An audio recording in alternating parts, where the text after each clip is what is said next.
तुलसीदास बाबा ने कह दिया, गोस्वामी तुलसीदास जी ने कह दिया, आप मेरी रामचरितमानस को स्वीकार नहीं करते, अवधी भाषा में लिखी है, पर मेरा शिव तो स्वीकारेगा।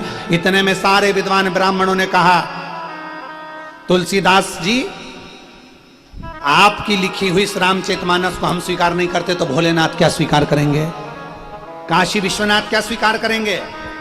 इतने में सारे ब्राह्मणों ने विचार करा, चलो ठीक है, काशी विश्वनाथ के मंदिर में सारे वेद पुराण शास्त्र रखे जाएंगे और उसके पास में रामचरितमानस रखी जाएगी। पर चतुरता क्या करी इनने, जब रामचरितमानस को रखा तो साइड में नहीं रखा, रामचरितमानस को सबसे नीचे रख दिया और सारे वेद पुराण शास्त्र रख दिए उसके ऊपर और लगा दिया मंदिर में ताला। तुलसीदास जी पहुंचे अपनी कुटिया में, ब्राह्मण जन पहुंचे अपने भवन में। तुलसीदास जी ने हाथ जोड़कर कहा, हे मेरे बालाजी, हे मेरे श्री हनुमान जी, कि पवन तनय संकट हरन और मंगल मूरत राम लखन सीता हृदय बसो सुर। श्री हनुमान जी महाराज से कहा, ए हनुमान जी महाराज, मैंने तो तुम्हारे भरोसे, क्योंकि तुम शिव का रूप हो, हनुमान तुम शंकर हो, इसलिए ये रामचरितमानस आज काशी विश्वनाथ के मंदिर में रखी है। अब ये अच्छी है नहीं है, स्वीकार करेंगे नहीं करेंगे मैं नहीं जानता। तुलसीदास बाबा बैठ गए, राम राम राम राम राम राम जपने लगे, शिव की स्तुति करने लगे, शंकर का गुणगान करने लगे, बाबा को याद करने लगे। इतनी देर में दूसरे दिन जब ताला खुला तो सारे वेद पुराण शास्त्र नीचे थे, रामचरितमानस सबसे ऊपर रखी हुई थी। यह शिव तत्व है। आपकी बात को, आपकी भाषा को, आपके शब्द को कोई स्वीकार करे ना करे, आप इतना ध्यान लगाना कि आप जो कथा कह रहे हो, आप जो बोल रहे हो, उसे मेरा शंकर स्वीकार कर रहा है, उसको मेरा शिव स्वीकार कर रहा है।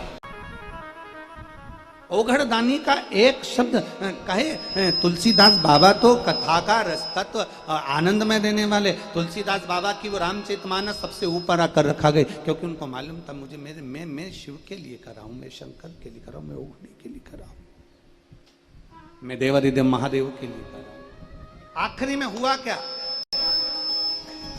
लोग कहते हैं, गुरुजी आप कहते हो कि शंकर का शिवलिंग, स्कंद पुराण के रेवा खंड में लिखा है कि शंकर का शिवलिंग जहां होता है, जहां शंकर का शिवलिंग है, जिस घर में शंकर का शिवलिंग है, जिस घर में से एक लोटा जल भरकर शिवालय तक जाता है, वहां पर शंकर के गण पहरा देते हैं।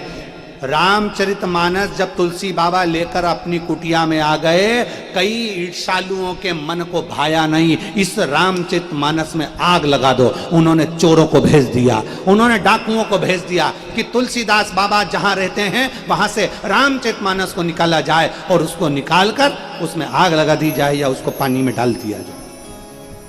जैसे ही चोर पहुंचे, जैसे ही डाकू पहुंचे आग लगाने के लिए, जैसे ही पहुंचे, वहां जाकर चोरों ने क्या देखा, डाकुओं ने क्या देखा कि एक बानर तुलसीदास जी की कुटिया के ऊपर बैठा हुआ था। बंदर ऊपर बैठा, ये आग लगाने का प्रयास करे, वो इनको मार मार कर भगा दे। विद्वत जनों ने पूछा, क्या तुमने तुलसीदास जी की कुटिया में आग लगा दी? नहीं लगा पाए। क्यों नहीं लगा पाए? क्योंकि वहां एक बानर बैठा हुआ, एक बंदर बैठा हुआ, एक बानर है वहां, एक बंदर है, वो रक्षा कर रहा है।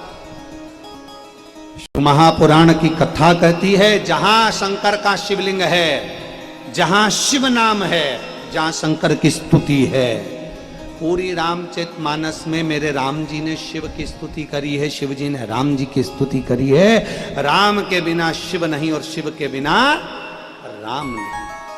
पूरी